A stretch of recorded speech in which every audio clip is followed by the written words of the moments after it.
So you've got one mic between the four of you, so you have to play nice. Okay? So I'm just going to start sort of there, I think. And what I'm going to ask them, first of all, is just to share in a nutshell, so like sort of 30 seconds, what it is that they do as coaches and give us an insight into what that creative notion might be. And we're going to go a bit deeper into that in a moment, but just to give us an outline of what it is that you do and how do you work creatively as a coach. So I'll go first, seeing as I'm holding the microphone. So hello everyone, my name's Bronwyn Nash, and my coaching practice is called Magic Roundabout Coaching. It's called Magic Roundabout Coaching because I started it about 3 or 4 years ago with no budget as an experiment in extreme authenticity. And what I had in order to create my business was a camper van called Zebedee. So my camper van's called Zebedee. I coached people in my camper van, and I called my business Magic Roundabout Coaching. So that starts to give you a bit of a flavour in terms of my creative approach as a coach, and I think I'll leave it there, so there's some suspense for later. Brilliant. Yeah. Hello everyone, my name is Roman, and Yannick just told me that I'm following every coach's dream, which is quite interesting. I do organize retreats. Everything started with running actual life coaching retreats and personal development retreats, but now we organize team retreats. We actually take businesses and their teams to other countries in Europe and organize team building, coaching experience and trial experience. Brilliant, awesome. Thank you, Roman. Hi, my name is Vicki Coombs, and I am the Queen of Hummingbirds. And hummingbirds are those people who are driven by their curiosity to pursue their ever-changing, varied interests wherever they may lead them. So they're the people who are never going to have the passion, the purpose, or any the one thing of anything. And that's who I work with, and that's how I go out into the world. And there's a massive gap in our society that insists that the only way to be successful is to follow your passion. So I am being the disparate voice in that space. Lovely. Thank you, Vicki. Hi, my name is Fawzia. My passion in my coaching is to provide stillness. It's a space for everyone to have their voice heard. It's a space for them to connect with what they've come into the coaching session. And I do it creatively. I do walks, I do retreats, and I am creative. So we use art and music to develop the different skills and awareness in what my client has come for me. Brilliant stuff. Lovely. Thank you. So Bronwyn begun to talk about this, but I'm really curious as to, how did you begin working creatively? So what was the catalyst for your creative coaching practice? Sure. So it was circumstance. It was being in a situation where I didn't really know what I wanted to do. And I loved the things that were discussed earlier in terms of approaching these things as an experiment, as a science experiment, and not really needing to know what the exact outcome is going to look like. But I just said to myself, well, where am I right now, and what have I got, and what could I create with that? So that started to kind of build the way that my coaching practice looks and feels. But then in addition to that, for me, I'm very much about walking my walk and then talking it, if that makes sense. So I left a corporate career about 4 years ago, and I just had no sense of who I was and what I wanted and what was important for me. So I used my coaching practice as a way to explore that, but I also went on a really intense and important journey of personal discovery as well. And I took gems from that, and I took things that inspired me, and then I went on to create for myself, and then I brought that into my coaching. So things like, and I love what Fawzia says about walking, and so for me it was really important that my clients got to be part of creating the space that we actually worked in. So right from the outset it was challenging people's perceptions that, okay, so we're going to be sat in a magnolia room and there's going to be 2 armchairs and probably a pot plant and I'm like, no, how do you want it to look? How do you want it to feel? Do you want to be at home? Do you want to be with me in person? Do you want to be in the van? Do you want to be on a beach? Do you want to be walking? Do you want to be sat? Should we sit on the floor? Should we take our shoes off? It's just like, let's just start challenging the preconceptions right from the outset, and then starting to think about, it's a bit like what Nick said, but I'm nowhere near kind of like ninja as Nick in terms of letting go of the rules. But that was a big thing for me, being unconventional here, and working with my client. And if I got a sense that they were stuck on the words, then it was like, oh, let's bring images in, let's bring drawing in, let's bring. Wouldn't it be cool? I've never done this, but wouldn't it be cool to say, okay, if you were just to get up and move your body and just see what happens when you're thinking about this stuff, what would happen, and what sense would you make of that? So that's kind of how it developed, and then I found that I was doing similar things with my clients. So certain exercises and certain things kept showing up again and again with the clients that I was working with, and one of those things was working with image cards. So I then turned that into like a bespoke session on its own, so people can actually come and just do that type of session to really get clear about what are their needs, what are their values, what's their starting point, how do they want to feel. So we've got that foundational stuff to work with, but it doesn't feel so like heavy, like I'm going to go into this session and unpack all my stuff and then have to go through it all, and it's fun, it's creative, it's light, and it's exciting. And that's why the Campervan's so great, because you're starting a journey, a creative journey to create the next chapter of your life, and what could be cooler than that? So, brilliant. Yeah. Lovely. That's great to hear how creativity shows up with lots of little nuggets and things happening, and then pulling those things together to create a structure around your creativity almost. Yeah, it evolves. It really evolves. Lovely. And it's just about the trust and the trusting the intuition. Okay. And being prepared to treat it as an experiment. It might not work, but that's okay. Brilliant. Thank you. Let's hear from Roman. So the question was, how did it all start? How did that sort of, what happened to create that creativity within your coaching? I think for me, it's been vice versa. It's been like, instead of really trying to integrate something in the coaching, I did take coaching and put it into a travel experience. It all started with building a coaching practice and realizing that, actually being aware that I really wanted to stand out from every other coach in London. And I've observed other coaches doing pretty much the same thing, a standard coaching practice or a coaching business. And I thought, well, that's cool. And I've been able to grow my coaching practice to a full-time practice, but then I wasn't really satisfied with that. And long story short, I met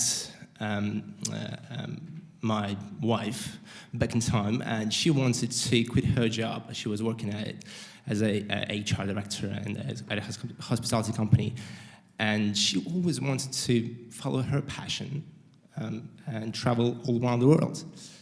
So we decided that we will do that, and we did that. We traveled throughout Europe for quite a while and explored different places that we really were enjoying. And we came back to London and realized, well, that is a really nice lifestyle to have.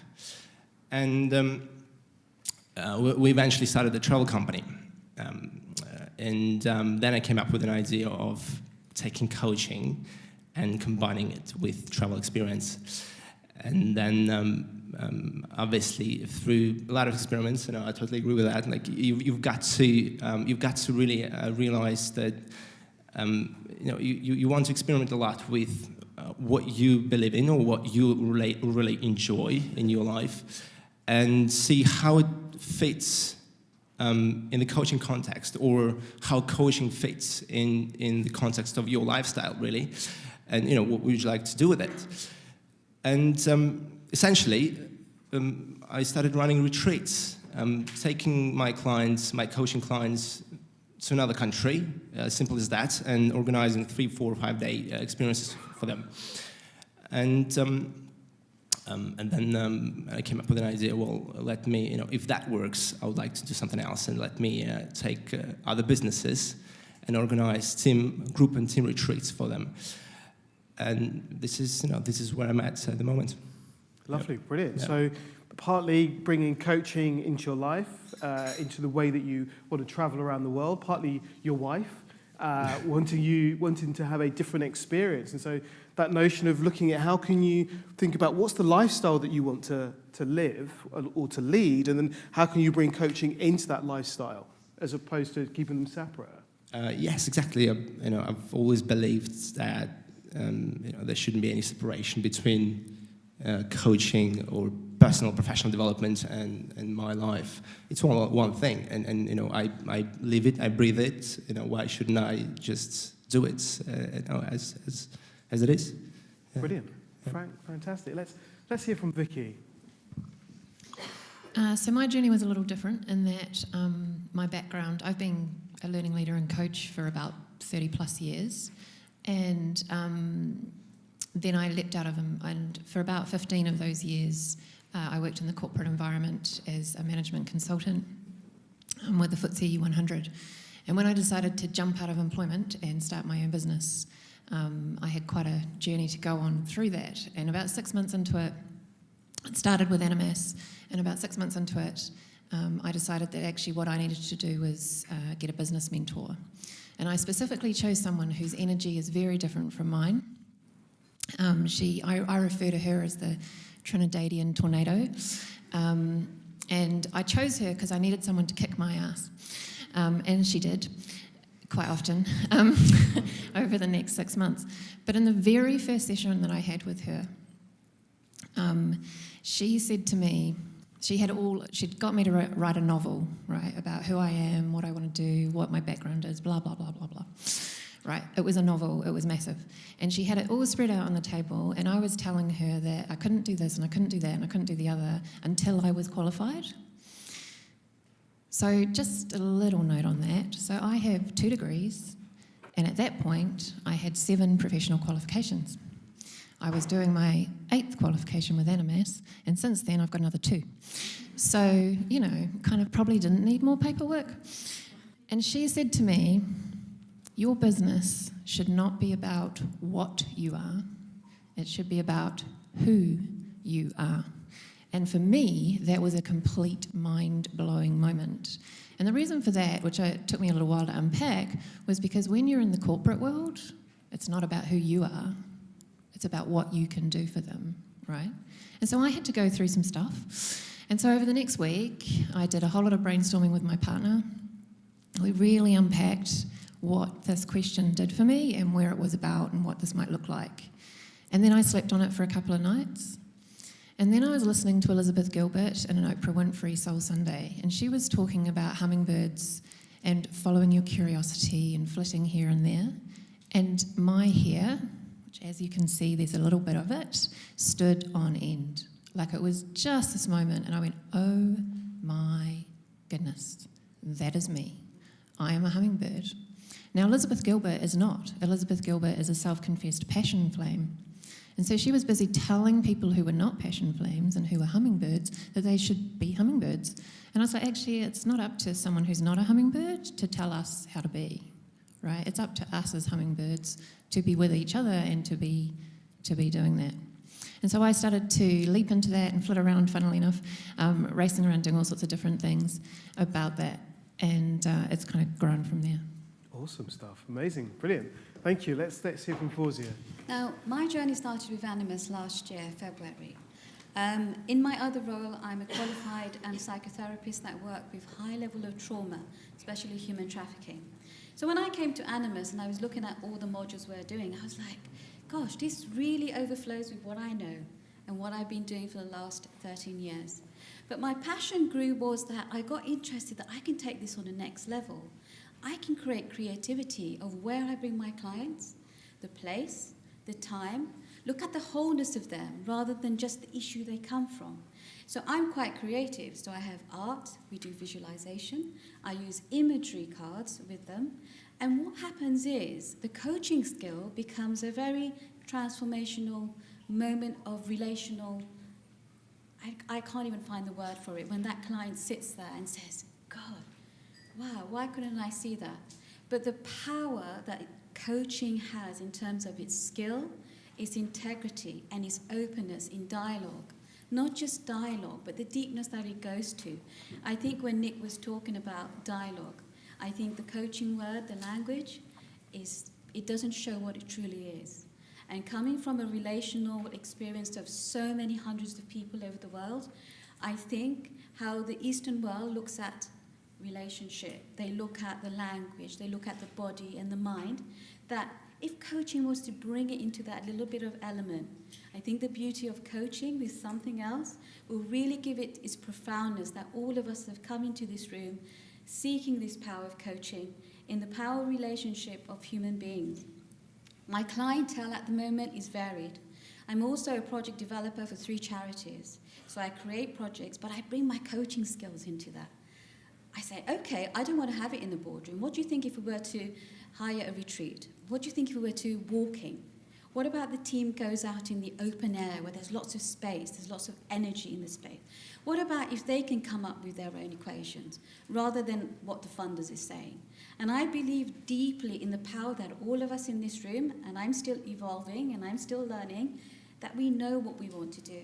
And throughout all the speakers today, they're all saying the same thing. Evolution, try it out.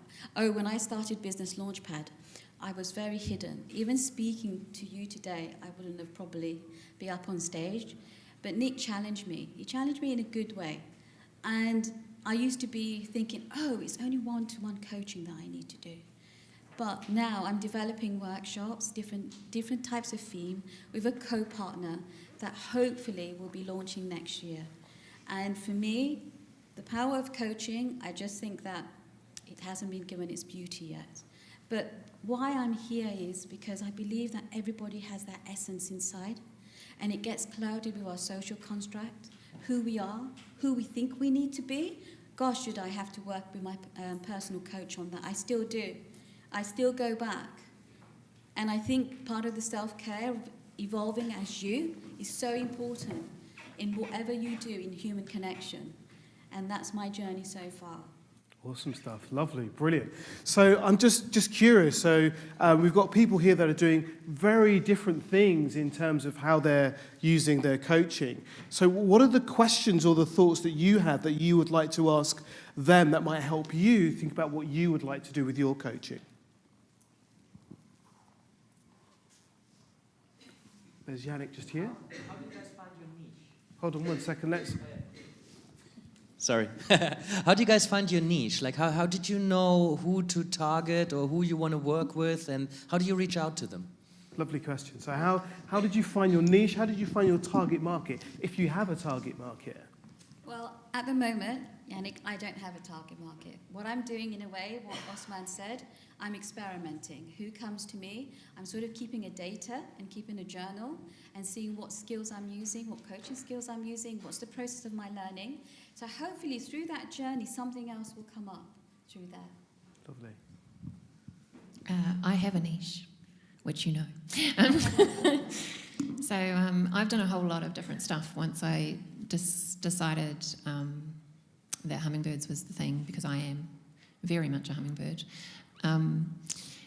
And I started doing a whole lot of stuff. So I started studying what that might mean. I started looking at the psychology behind it. I started looking at the personality science behind it. I then started, and here's the interesting thing about it, right? When I decided, okay, I'm a hummingbird and this is what it means and da-da-da-da-da, suddenly I discovered that there's a woman in North America called Emily Wapnick, and she calls this community multi-potentialites. I then got reminded about another woman who I'd also heard about years and years ago, who actually started working with this community in the 70s, or this subset of humanity in the 70s, called Barbara Scher, and she calls us scanners. Now, the reason that didn't resonate for me was because it doesn't resonate with me, right? To me, scanners are Xerox machines, and I'm not a Xerox machine. And I get where she's coming from using that word, but it didn't resonate. And the thing that I have with both Barbara and Emily is that although we're working with the same group of people, or the same type of person, who we are and how we are resonates differently with different people. There are millions of hummingbirds in the world. I don't have to be precious about how many of them come to me. So I've got a lot of social media, so I've kind of gone completely the opposite to Brad, and I have a lot of social media. I also have set up a meetup group in London and have plans to extend that globally because I am a Kiwi and therefore I am globally based in London. And as far as I'm concerned, I work globally. I've been working globally for 15 years. I'm not going to change that. However, what I'm finding on the one-to-one stuff is that that's not enough for me. So I'm now looking at what happens next and how do I get bigger than that.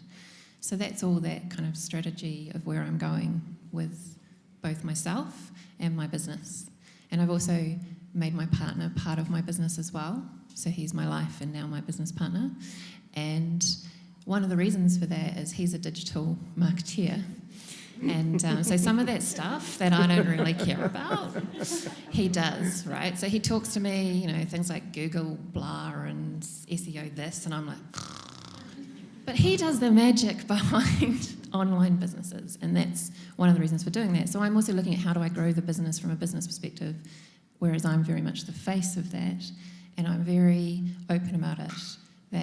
And I use the language, and I know that some people struggle with it, of, oh, what is it, hummingbird? What is a hummingbird? My nephew did it to me when I was in New Zealand, and I went, you know what, I'm cool that you don't like that word, but it really resonates with me. The more I learn about hummingbirds themselves, the little tiny little birds, the more I'm just like, oh my God, what an amazing analogy they are for people like me. And those that it also resonates with will come to me. And those that it doesn't resonate with can go and work with Barbara or Emily or the Da Vinci Divas, another word, or the Renaissance Soul people, or the polymaths, or whatever word resonates with them. So that's how it works for me. Lovely, brilliant. Bronwyn. So I never really set out with an idea of a niche in terms of the...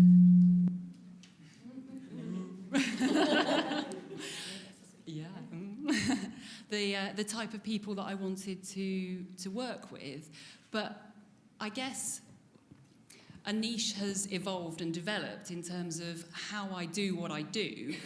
And retrospectively, I think I can probably hang a lot of how I do what I do and the type of people that come to work with me on sort of a seminal moment when I was getting ready to leave my corporate career, and I was already studying with Animas, and I was sort of building up my courage to take that leap into the complete unknown, because I really didn't know what I wanted to do next apart from figure out who I was. I read this book called Fuck It Therapy, which I thoroughly recommend, by a guy called John C. Parkin.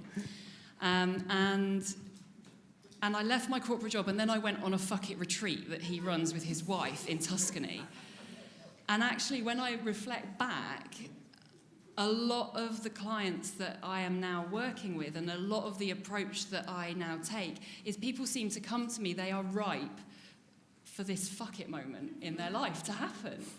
You know, I framed it in different language before, but actually thinking about it now, that's probably what's gone on, and it's just evolved. So people tend to come to me, they're attracted by the unconventional nature of the way that I do what I do, and that it looks and feels a bit different, because they've got to a point in their lives where they've done all the stuff that they should have done, and they've realised that actually it's not what they thought it was going to be. It's not satisfying, it's not rewarding, it's not making them feel that the way that they want to feel, and they've maybe lost that sense of who they really are and what's really important, and the energy and that kind of the passion to actually have that moment of do you know what, I'm ready to let that stuff go, or do you know what, I'm ready to really go for this stuff.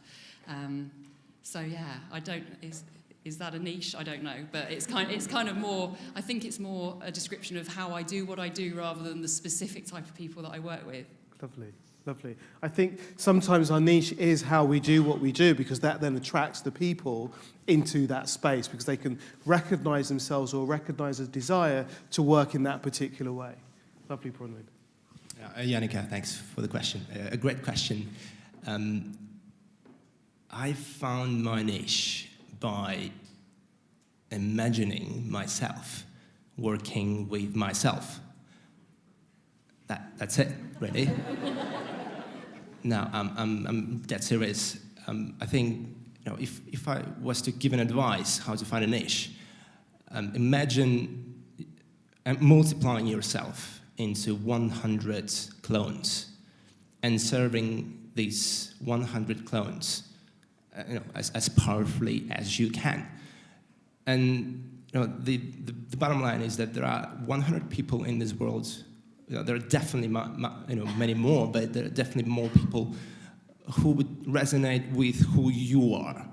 And just because of who you are, you'd be able to connect with these people and work with them. In my case, these people are entrepreneurs.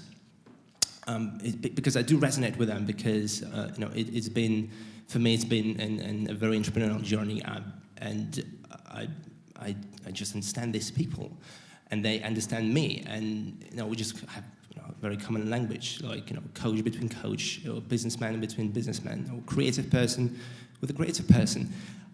I think it's really about tapping into your network in your community and finding people who do resonate with your personality, with your interests, and working with them. And that's been my philosophy. But I think from a business perspective, again, it's about experiments. There are so many different niches out there. It's just about how flexible and creative you are in regards to your practice, or to your business, or to your career, and how can you go out there and just practice, take different approaches, experiment with your ways of doing a thing, and trust me, you'll find it. It's just a matter of a time and persistence. Lovely. I love that idea of working out how can I work with myself. What would that be like if there was 100 Roberts? That might be a bit busy, but if there are 100 of you, what would that be like, and how would you be serving them if you were serving them fully, and what might that then create? I think there's something really interesting about that. Lovely. Yes. Great thought. Thank you. Fawzia, did you share about... You did? Well, I did. I said I don't have a niche. Well, in my psychotherapy, I do have a niche, because I'm an expert in my field, in human trafficking and working with very traumatized clients. Actually, for me, I don't see them as traumatized clients. I see them as a survivor of their journey. I see them as somebody that has been through some most horrific situation. Maybe it's caused by political issues or by other issues. But when that person comes towards me, I see them as themselves. I see them for their individuality, for who they stand for who they want to be. I provide them their space. And part of my creativity is about looking at their culture, looking at their heritage. Okay, so where would you like to sit? Well, a woman from Iran would like to sit on the floor, or she'd like to sit on the cushion, so I will sit with them. How would you like to talk about this? Can we talk about this through poetry? I've taken those skills and awareness into my coaching field. And what I'm trying to do is develop coaching into a very different spectrum that when I first learned the word coach, I thought it was corporate. I don't want to give people solutions. I don't want to tell them what to do. But through my journey with Animas and the clients that have come through me internationally with one-to-one, I found a passion that actually, no, it's about human connection. It's about looking at that person. How do they communicate with themselves? Do they have that connection with themselves? Has that been so conditioned where they don't have a voice and they're not living for themselves? They don't have the breath and the fear. And through my journey of life and through my journey of human connection, I feel so compassionate, and I feel so humble, and I feel so privileged that I can stand along somebody, whatever the journey they are in. They have words, they don't have words, but I can be in that space with them. And that's the passion that really touches my heart. And even though I don't have a big word niche, but that's my journey of my niche. Thank you. I think one of the things I'm really hearing there about people's niches, it's about who they are, and also about their, in terms of creativity, it's about tapping into what it is that you do anyway. Who are you as a person? And then using that and aligning that with your coaching to then grow that and move that forward. So I'm aware of time, and time is always against us. So do we have one more question that we can have? There's a question from Ross over here.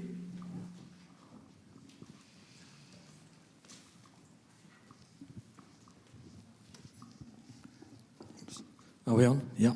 I don't have a question. I'd just like to give a quick bit of feedback. All the speakers are brilliant. Really enjoyed hearing all those stories. But I just want to say, Fawzia, when you were talking about being present with the client in their difficulty, the whole of my body was getting goosebumps. It was absolutely amazing. All of you are brilliant. Thank you. Awesome. Thank you.